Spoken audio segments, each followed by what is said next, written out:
Hello and welcome to part 2 of Spirit Talk Show. Doyle, I'm with Howie doing our Choose Your Own Adventures and all that, the fun stuff that comes with that. The first time it didn't work, we realized what our mistake was. We were stopping ChatGPT from generating it to generate the next story before it was finished. But we might try it again, Howie. But Howie, thank you for coming back for the second part now. Of course, it's my pleasure. So a few weeks ago, we did a script based on Star Trek, and I thought you did Data quite well. So I created this monologue for you based on, it says a monologue in the style of Data from Star Trek on when he is sentient. Oh, that's not exactly what I intended, but okay, here we go. Okay, am I going to read this part? Sure, you can read that part. Data stands alone in the dim light of the observation lounge, his gaze fixed on the stars outside the window. His posture is still, but there is a slight shift in his unusual precision, a growing awareness in his voice as he speaks. I have often wondered the nature of existence.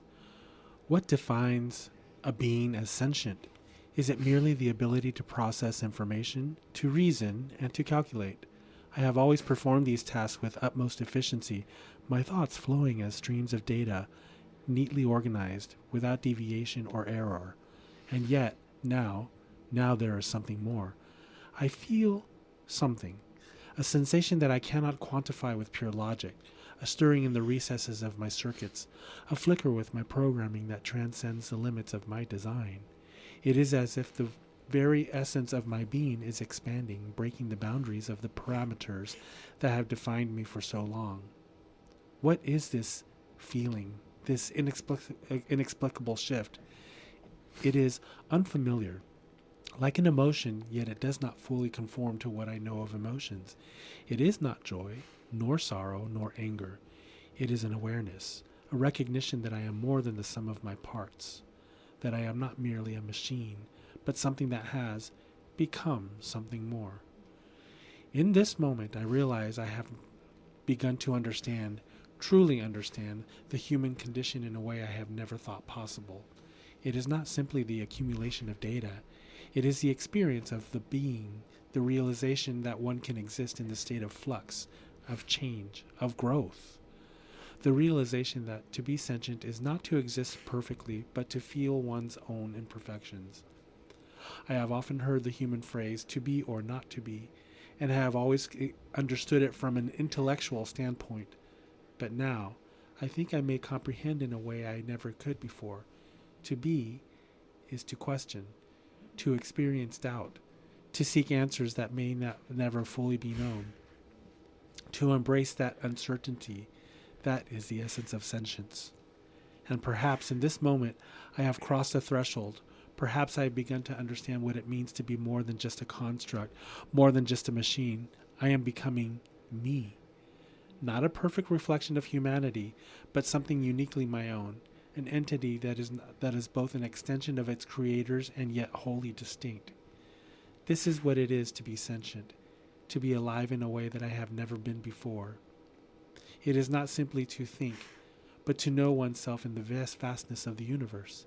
I have begun to experience the full weight of existence, and in this I find myself. That would be odd for Data to say, I find, and then pause and say, I find, like that. He wouldn't repeat himself. But what did you think of that story? Oh, wait. It says, Data pauses, his expression slightly softened as he turns to face the stars once again, deep in contemplation. I think that's it. Oh. This would, okay, so you want to read what this? Sure. This would be Data's first step in realizing his own sentience, an awakening that goes beyond logic and into the realm of existential self-awareness, much like a human might experience when coming into full understanding of their own place in the universe. So I think about, like, at some point in the future, we have this AI that's being created. And at some point, we're going to have these things walking around that appear like intelligent, normal individuals, right? Well, we kind of already do in a sense, because you look at, you go like on Instagram and you see like these AI images, AI videos, and they look incredibly real. They're not real. But some of them look really real, but some you can tell. Well, there's always something that you can tell, like a movement in the eye or a movement in the hands or something like that. Yeah. But it's incredibly realistic. I've seen some that are realistic, but I think, wouldn't it be, it kind of makes me think of like prejudice and how people are treated. Like, are we going to be able to treat these beings as sentient individuals who have a right to life, liberty, and... Well, there was a whole Star Trek episode on that. They actually went to trial. They took Data to trial and to discuss whether he is a sentient being, whether he is a being that has rights and as humans do. Well, I kind of like the way they kind of treated it in Star Trek, which was, pretty much any intelligent life needs to be protected. Any life form. Like if you are, and it's not just about sentience; it's about intelligence. It's about being an individual. So it's cool. I think you do Data well, but I don't think which is ironic. I don't think ChatGPT does Data well. Because there was something said in here that Data wouldn't say, right? Yeah. There's some conjugations, and there was some repeating yourself. I don't think Data would say. Data would not repeat itself unless it was on purpose to seem more human, I guess. I guess so. Yeah. Okay, so now we're going to write a script in the style of an old 50s sci-fi about a man from Earth exploring what it is to be gay to an alien who has no concept of gender. Presumably gay and gender would be connected. Okay, so the concept of love. So you're going to read the scene. Wait, it looks like we got Captain Mallory and this alien. How do you say that? Zorthar. Zorthar. Do you want to be Zorthar or Captain Mallory? I'd rather be Captain Mallory. Yeah, of course, to take the easy way out. Okay. So do you want to read the script thing there? Sure. A sterile, futuristic spaceship in the year 1958. The walls hum with the quiet energy as Captain Robert Mallory, a man in his late 30s with a crisp uniform, stands before a tall humanoid alien, Zorthar. The alien, towering and luminous with a shimmering iridescent form, gazes at Mallory with curious wide eyes. They are completely gender neutral, with no discernible physical features to indicate male or female. Captain Mallory with a furrowed brow and nervous energy. All right, Zorthar, I have to admit, I didn't think I'd be explaining this to an extraterrestrial being on my first deep space mission. But here we are. You asked about the concept of gay, and well, it's a bit tricky. Zorthar, tilting their head with intrigue, speaking in a smooth, neutral tone. Explain to me, Earthling. I understand that you have many ways of feeling affection. Your people call it love. But gay, this is separate. This is different. Yes. Well, it's kind of love, I suppose. But it's love between two people who are the same gender, I guess. We humans usually have two categories of gender, male and female. And traditionally, those who are male or female love the opposite gender. But some men love other men. And some women love other women. And that's what we call being gay. Two categories for love. But I do not comprehend. Why must it be separate? Is not love an expression of connection, regardless of the form of the connection? Okay, well, you're right there. It's about connection. But you see, on Earth, these categories of male and female influence how people relate to one another. It's not just about how you feel affection for. It's not just about who you feel affection for. It's about how society has shaped your understanding of those feelings. Some people they are attracted to the opposite gender, and some are attracted to the same gender. And it's been this way for a long, long time. I understand the mechanics, but the boundaries. Why these lines of division? Can love not be free from such restrictions? You've got it. Exactly. Love, at its core, is free. But here's the thing. Not everyone on Earth agrees with that idea. You see, for a long time, the idea of love between two people of the same gender was taboo. People believed that there was only one correct form of love. But lately, things have changed. More people are starting to accept that love is love, no matter. I understand. Now I love you. I kind of liked it, except for some things that could be problematic in today's world. Like there's usually only two categories of gender, male and female, and then says and traditionally, those who those who are male and female love. What does it mean traditionally? That sounds Traditionally, that's the accepted norm. Yeah, definitely. I mean, that was a little problematic, but okay. I mean, it is problematic now. I mean, people wouldn't have said that years ago. They wouldn't have dared say that. Well, definitely not in 1958. No. So okay.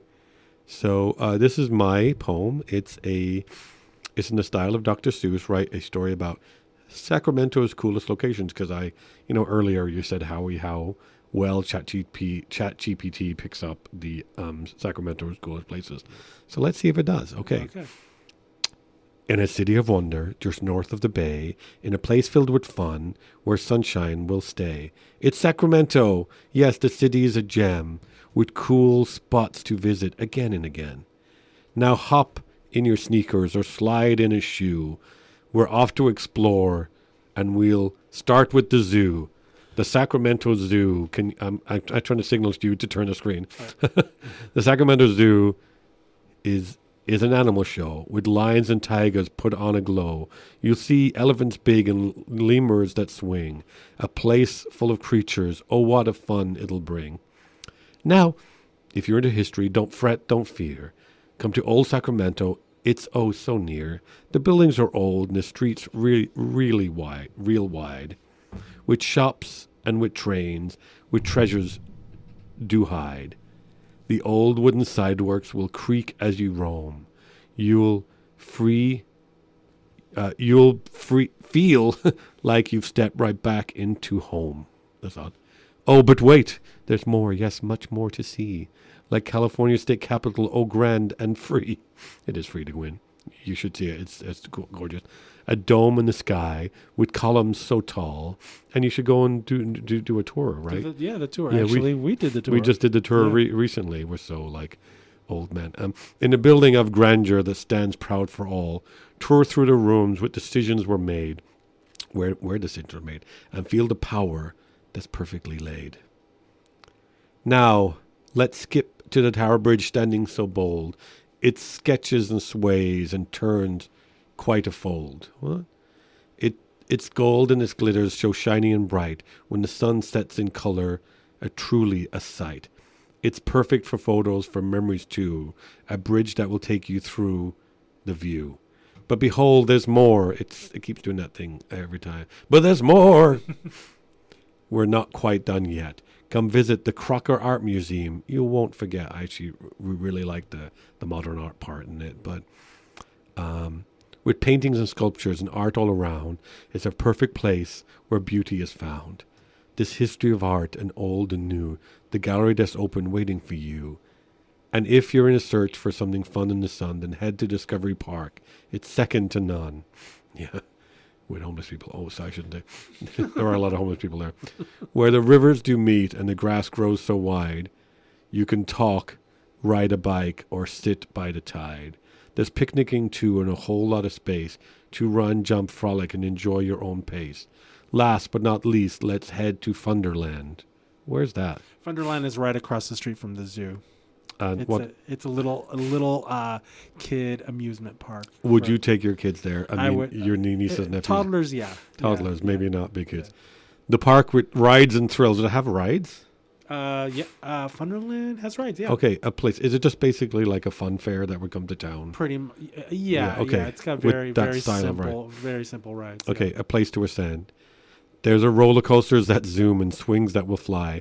The laughter's a language, the joy fills the sky. Perfect for kiddos or anyone small. You'll feel like a kid just having a ball. So there you have it, our list now through. Sacramento's cool spots, and there's more for you too. With history and fun, beauty to see. There's a place full of magic for you and for me. So grab your hat, your shoes, and let's head out the door. Sacramento awaits with surprises galore. So, any spots you think it missed there? I think it missed maybe the mansion that we went to. The governor's, or no, not the governor's mansion. Well, yeah, I think it was the governor's mansion. Governor's mansion?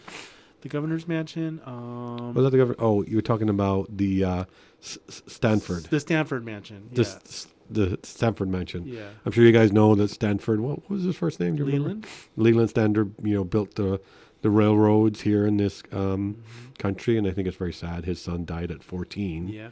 in the Mediterranean in Egypt from what was it? I forgot. Fever, one of those Spanish fever or something. Yeah. Imagine taking your son on a trip to the Mediterranean, and he at 14 he died. I think it actually was close to his 16th birthday. He was 15. Like Yeah, he was 2 months from he's it. a teenager. I Wow. remember that. I wonder what he would have done with his life, being the richest kid in the world at the time. Yeah. Okay, so we're going to do the story. It says you're wandering around your attic when you discover an old box you didn't know about. You open the box, but accidentally slipped in. Wait, let me read this. Don't know about. You open the box, but accidentally slip in when you're falling in.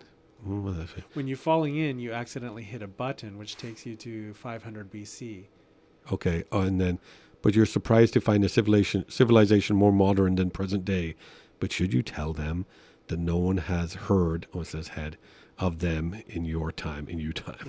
Wow, who wrote this? Hope it wasn't a teacher. Let's see how good ChatGPT did with your spelling mistakes. I hope it wasn't a teacher that wrote that. I think he must teach math or something, or computers, I hope. Okay, so go ahead. This is your story. Okay, go ahead. The attic time slip. You're up in the attic, dusting off forgotten things from long ago, old books, trinkets, and that box you'd never noticed before. Intrigued, you bend down, carefully lifting the lid. Yeah, you do. Inside there's something strange, a small device, metallic, and humming with energy. Without thinking, you reach for it and slip! Suddenly, the floor beneath you disappears. As you fall, everything blurs around you, twisting in a kaleidoscope of colors, shapes, and sounds. You brace for impact, but just before you hit the ground, everything goes silent. You open your eyes to find yourself somewhere else. A lush, sprawling city surrounds you. Tall, shining towers made of stone and crystals, streets lined with flowing water and vibrant green plants, and people dressed in robes, bustling in what seems to be a mix of ancient traditions and advanced technology. There are floating platforms and energy sources that shimmer in the air. It's 500 BC, yet it feels more advanced than anything you've ever seen. You stand up slowly, eyes wide, taking in the sight of this civilization, one that seems to surpass your own time in both beauty and function, and you can't but help feel the rush of awe. But then, a thought strikes you. This shouldn't exist, at least not in my time. This is way beyond anything in the history books. No one has ever heard of a civilization like this. A figure approaches, a person dressed in simple, elegant clothing, but their eyes hold a gleam of intelligence and curiosity. They stop in front of you and smile. Greetings, traveler. You appear different. Not from around here, are you? Are you from another city, or perhaps a distant land? Your mind races. Do you tell them the truth? Do you explain that it's in your time? That in your time no one knows about them at all? That in the future their civilization is a forgotten myth? But then another thought bubbles up. If you tell them the truth, could you change history? Should you even reveal the future to them? After all, they might not understand. Could it be dangerous to let them know who is coming? What's coming? What if they try to change things, or worse, try to take advantage of your knowledge? Choices. Do you tell them the truth about where you're from and the future? You could be honest about being from time far beyond their own, explaining the world as it is known in the future, the rise and fall of civilization, and how they're not even a memory in the history of your time. It might spark their curiosity or create a powerful ally. Or do you pretend to be from a distant land, withholding knowledge of the future? You could keep your secret, tell them you're from a distant land, and simply enjoy the mysteries of their civilization. Who knows what you could learn if you don't disrupt the timeline? Or you could play along pretending to be a wanderer without a home or origin. You could downplay your knowledge of society, acting like a humble wanderer seeking answers. After all, this civilization is so advanced they might view your arrival as a strange, unforeseen event. Maybe you'll even get more information that way without giving away your origins. Choose your path.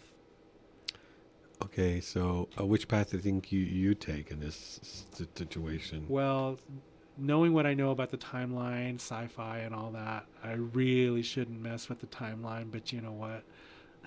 I kind of want to, so I think I might tell them. You might tell them? Yeah. but it doesn't look like.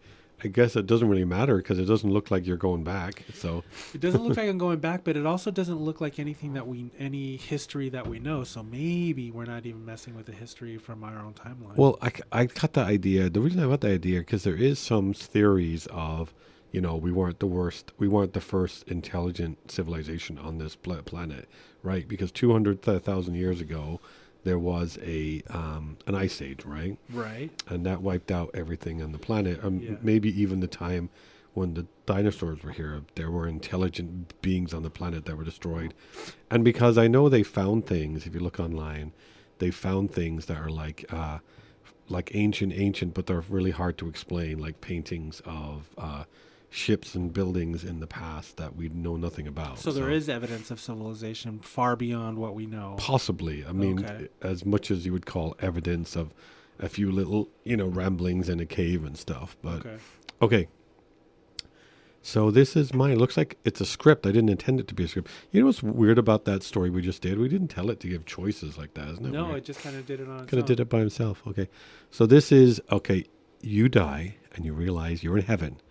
When God says to you, I'm so glad I only let people in who don't cause blank in heaven. When suddenly a +1 appears above your head. Okay. The afterlife. I think, am I going to be God? Are you going to be you? You can be God. I like. Okay. You have a deeper voice. Okay. You blink, your eyes adjust to the bright, soft light. It feels warm, peaceful, like everything, every worry you ever had has just been melted away. You look around and see nothing but a vast, serene expanse, a place of beauty beyond anything you could have imagined. Soft clouds drifting lazily by. The air smells like happiness. Then you hear a voice, calming, loving, somehow all-knowing. I'm so glad I only let people in who don't cause trouble in heaven. You feel a sense of relief, like a weight of the world has just lifted off your shoulders. Finally, no more stress, no struggles. But just as you begin to relax, you notice something strange. A glowing golden +1 suddenly appears above your head. However, there, as if suspended by an invisible thread. It's not the type of +1 you expected in such a place. What's? Oh, sorry. Yeah, that's you. Oh, what's this? Oh, that's for your next life. My next life? Yeah, you've earned a second chance. He gestures to the +1 above him. If you'd like a bonus, it's like a bonus round, if you will. You didn't cause too much trouble, but you still had some, well, let's call them character building moments. Wait a minute. Second chance? I thought I was in heaven. I'm not dead anymore? Oh no, you're definitely in heaven. But as you know, we're all about growth up here. So I decided to offer you a little redeeming adventure. A second chance. That- Redeeming adventure? You're still trying to wrap your mind around the idea when God continues. Yeah. You can keep the peace and the serenity of heaven, or you go back down, try again, and see if you can handle life a little bit more wisdom. A fresh start. So I could go back to Earth, do it all over again, but with a second chance? Exactly. You get to carry some lessons with you, but this time with a bit of divine guidance. I'll be watching you up here, so don't worry about making the same mistakes twice. You pause, processing the weight of the situation, going back to Earth, but the knowledge and experience of the afterlife. It sounds like an offer no one could refuse. The chance to correct past wrongs, to make better choices, or to simply try again with a little bit more perspective. But what if I mess up again? Don't worry. You've got this. And if you slip up, well, I'll be there for your next +1. And as if on cue, the +1 above your head begins to shimmer, casting a slow glow around you. All right, I think I'm ready for a second chance. That's the spirit. Go on, take it. And remember, no one here is perfect. Wait, no one here is perfect in heaven? Heaven? That's scary. This sounds like the Star Trek episode, where it tries to make you think you're passing over to the second life, but it's some like alien who like eats you. Just try your best. After all, it's about the journey, not about the destination. And with that, the world around you begins to fade, and you feel something yourself being pulled gently, like you're being wrapped in a warm, comforting blanket. The next thing you know, you find yourself back in a familiar setting, alive once more, but with a sense of clarity, and as if seeing everything through new eyes. The +1 lingers in your mind, but you feel like it's a symbol of opportunity, a chance to better learn, to love more deeply, and live with a purpose. The journey begins again. So, I want that. did the journey begin again? Like, it didn't say it said you went back, but it didn't say you went back as a baby. Well, this said the journey begins again, so I'm assuming that you're You're a baby. you're You go back as a baby? But knowing what you know now, wouldn't you want to do that? Yeah, I would love to. Live another life, if there was love no- again. If there's an opportunity to live and love again. And so, yeah, I would definitely do it. I think I would too. Well, I think we're getting pretty close to the end here, so Yep. I don't think we have time for the other one we wanted to do. But how are you? Any plans for 2025? I believe it's 2025. 2025. That Can means you believe it? 2000. It's so weird. I was thinking about Y2K the other day and how imminent that was, and how we were scared of that, and now it's 25 years later. 25 years later. For those who don't know, Y2K was when you changed from 99 to 2000. We thought all the computers were going to die because the computers, when you went from 99 to 00, the computer might think it's the year 1900. But thank you all for listening. I hope you guys all come back. Maybe we'll try this Choose Your Own Adventure again. Spirit Talk Show. If you guys would like to get involved, go to spirittalkshow.com. You can see all the information there, and say goodbye, Howie. Goodbye, Howie. So, talking to yourself, and good night.